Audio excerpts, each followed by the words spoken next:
In this video, I'll be reading a creepypasta dedicated to everyone who was once afraid of the dark, or maybe still is. I think you're going to enjoy this one. If you'd like to support the channel in the YouTube algorithm, be sure to like, comment, and subscribe, because I upload new videos like this every week. I'll leave links down below so you can support the author of this story, and let's jump right into it. Enjoy. Don't fall asleep. Screaming. I woke up screaming, looking around once again to a completely empty room. I panted in the dark and stared around wildly to make sure I was home in my room. Looking at my bedside table, at the clock, it was the same time as before. The dreams were getting worse. 3:30 a.m. I closed my eyes. When I did, I felt hot breath on my face, and the crooked, mirthless laughter rang in my ears. The alarm clock went off, and I sat up slowly, blinking myself awake and looking around the room. The sun came in through the window, bright and appalling to someone who was still waking up. Rubbing my eyes, swinging my feet over the edge of the bed, standing up, and making my way to the bathroom. The toilet flushed and I went to the sink, looking into the mirror. My eyes had dark rings under them. Only 13, and my face looked like an adult after what they call a graveyard shift. My name is Jenny. I live with my mum and dad, and go to middle school. Another thing to know about me is I also suffer from night terrors. Every night, there are nightmares, and lately sleep has almost become a chore. Looking a bit more closely in the mirror, my chestnut brown hair was tousled from rolling around in bed, sticking up in random angles, an iconic piece of proof of how much actual sleep I got.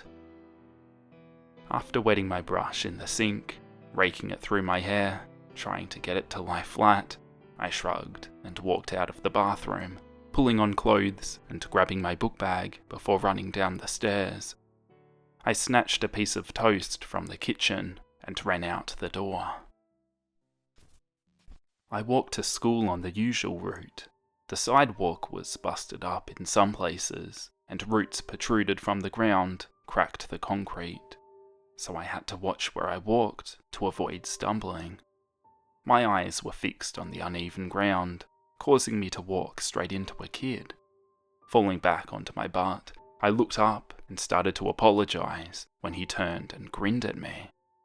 He was short, red hair, and large dark eyes. He was carrying a small blue book bag over his shoulder. He looked just like the average elementary school kid. All he was missing was the Power Rangers lunchbox and the small group of giggling friends. I couldn't speak though. For some reason I couldn't get the "I'm sorry for bumping into you" out. He grinned and then ran off. Standing up, I watched him go. What the heck was that about? I thought to myself. Then, shaking it off, I went to school.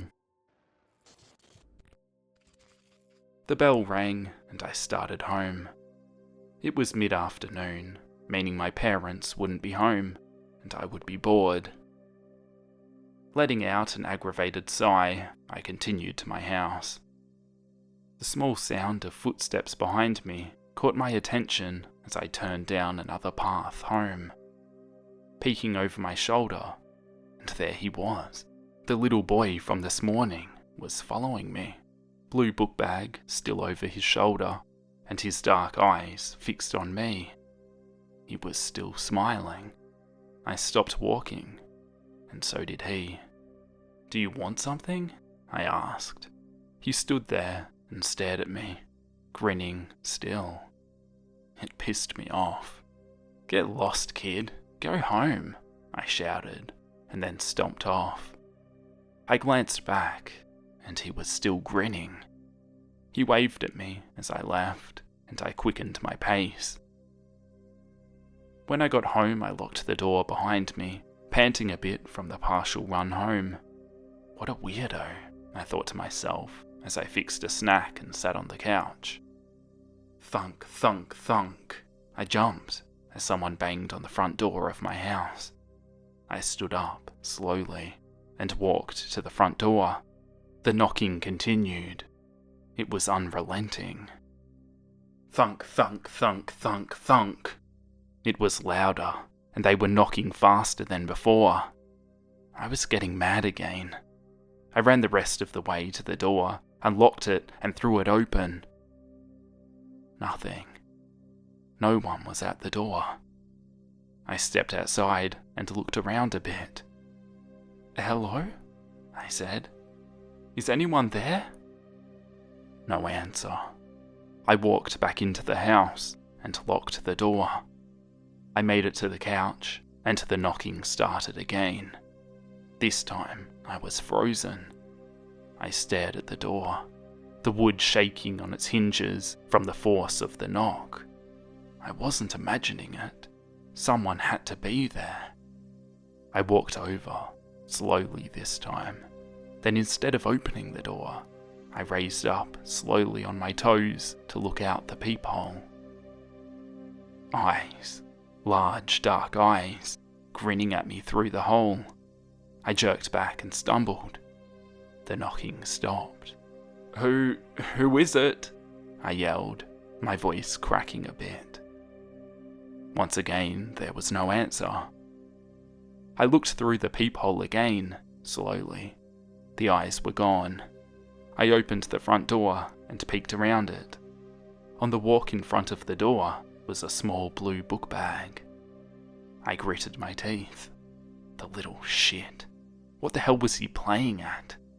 "Not funny, you little jerk. Get lost," I shouted, slamming the front door and locking the bolt with a loud click.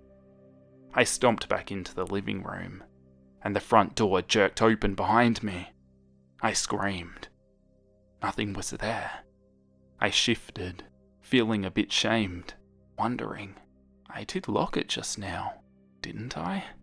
I walked back over and locked the door after shutting it. Laughter echoed behind me, and I spun. Again, nothing there. I shivered. I went to my room, I grabbed out my flashlight, and climbed in bed. I woke up again at 3:30 a.m, this time to the soft sound of laughter. This continued for days. The boy followed me to school, and then, on the way home, he was grinning at me the whole time, silent, keeping far enough back. When I tried to confront him, he would run off grinning with an echoing giggle. "What? Do you want me to play with you or something?" I shouted one day in frustration. It stopped him. His smile slipped a bit, and he asked softly, Do you want to play with me?" He stared at me. I lost it. Who the heck would want to play with a stuttering little stalker like you?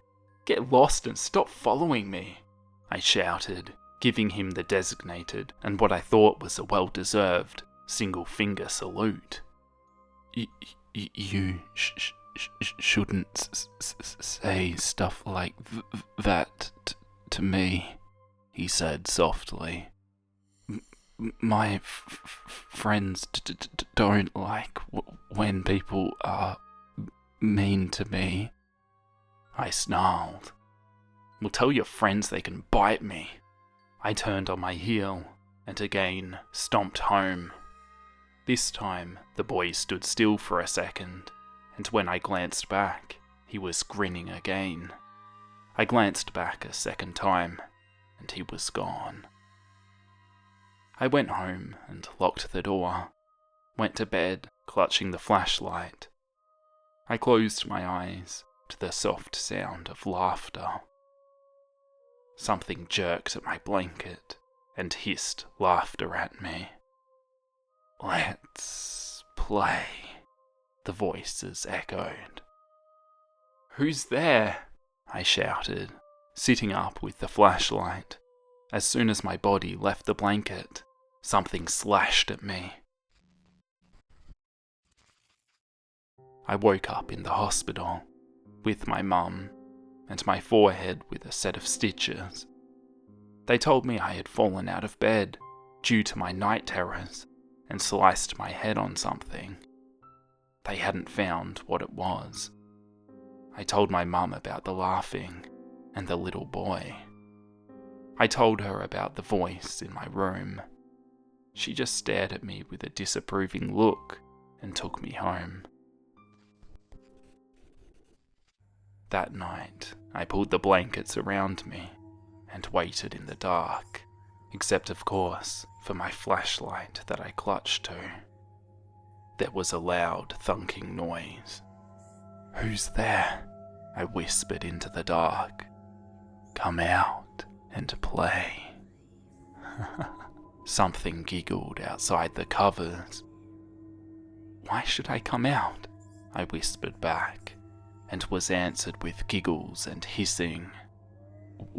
"We can't come inside.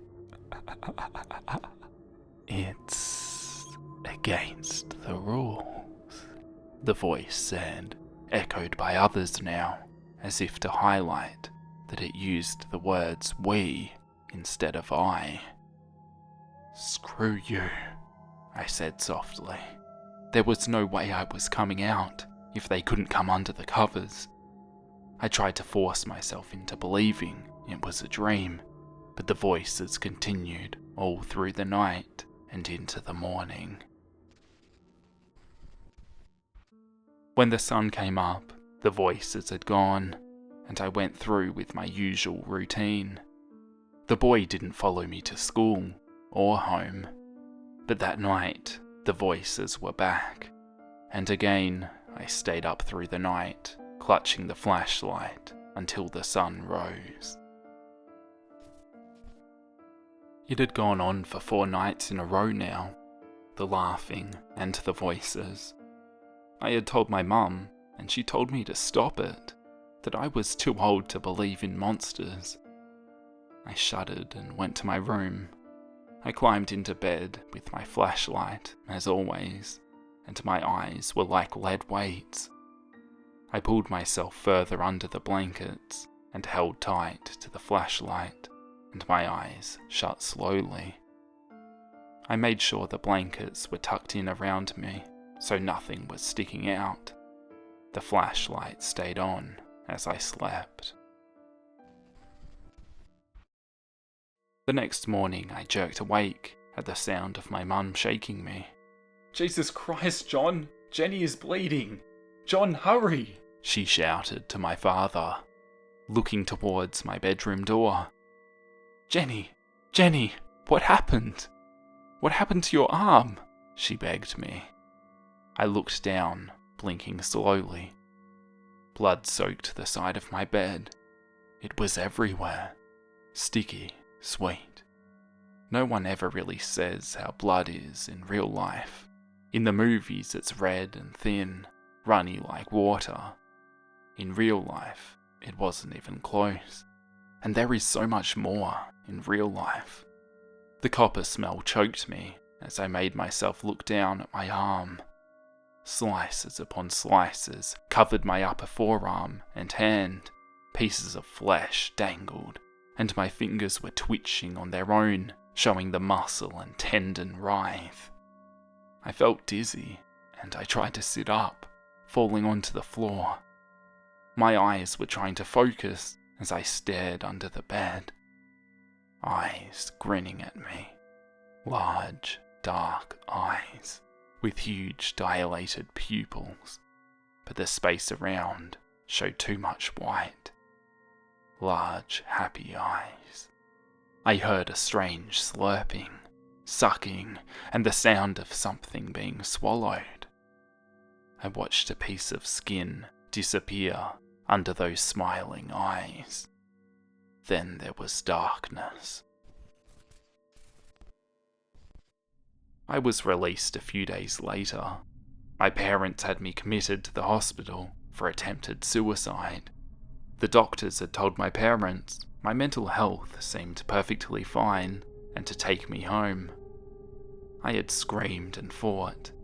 The eyes weren't at the hospital. They were at home. I blinked heavily. The doctor had given me a heavy treatment for anxiety, and the medication made me feel tired and lethargic.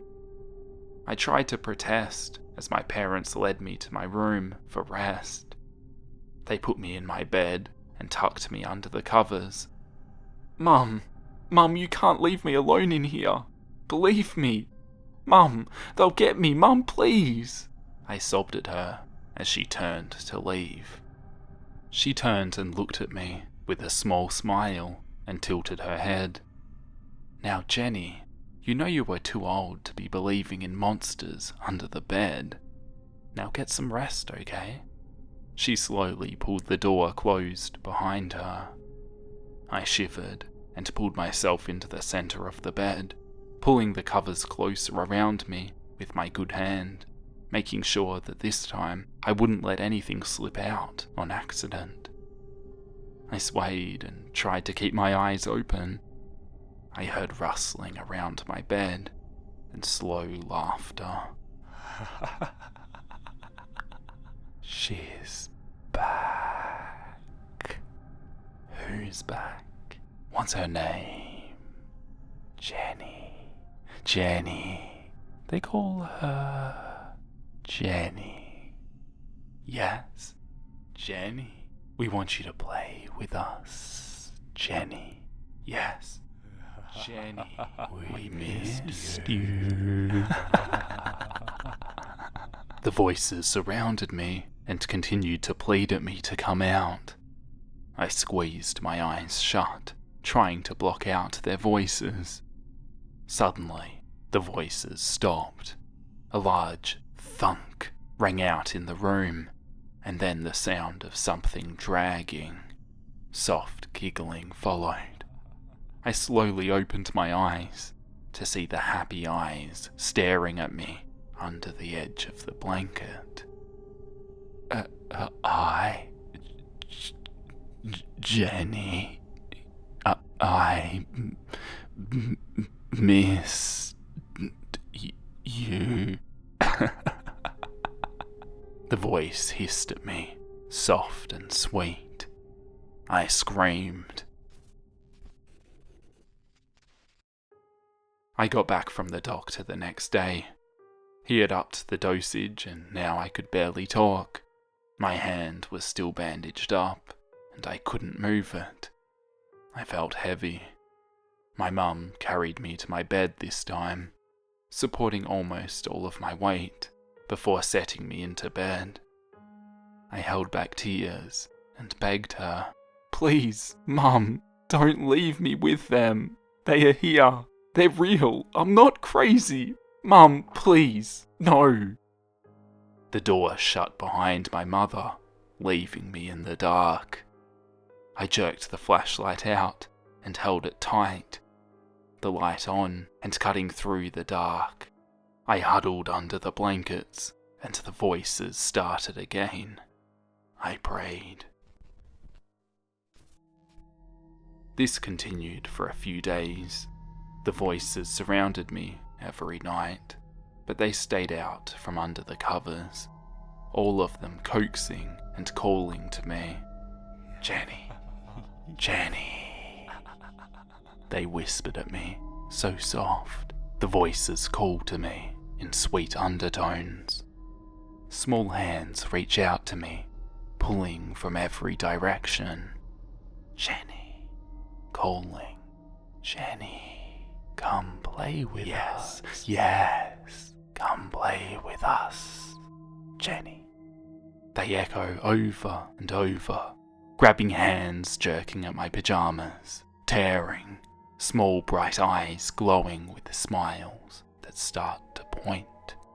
"Jenny, come on, Jenny." Their laughter comes every night.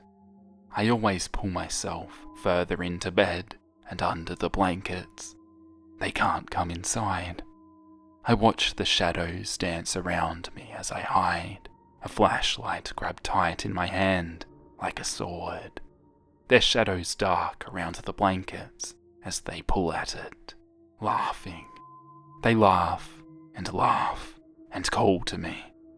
I can't sleep. If I do, they can pull me out.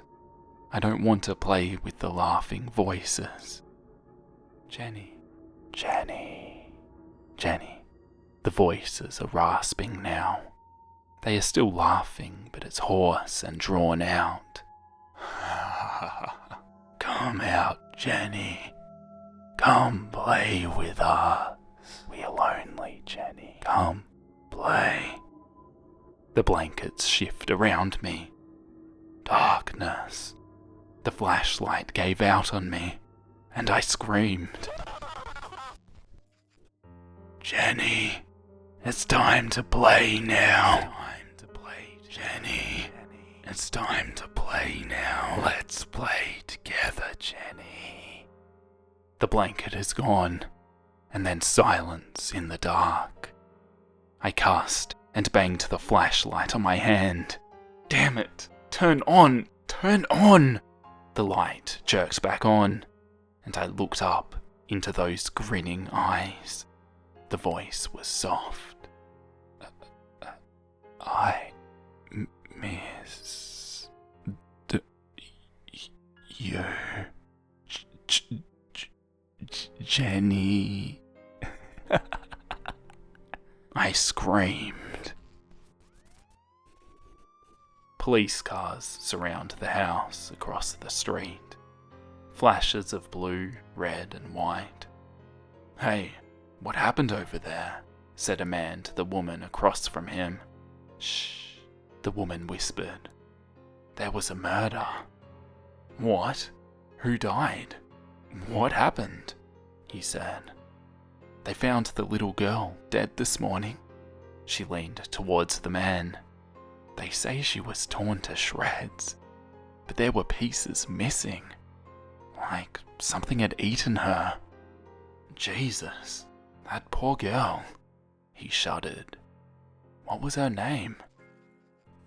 A little boy nearby giggled to himself, huddling on the curb, and turned around to look at them with large dark eyes. Her name is Jenny. This video was brought to you by my patrons. With your support, I can keep running the channel and making new videos like these, so thank you all so much for choosing to give back and help me do what I do. I'll catch you in the next video. Bye.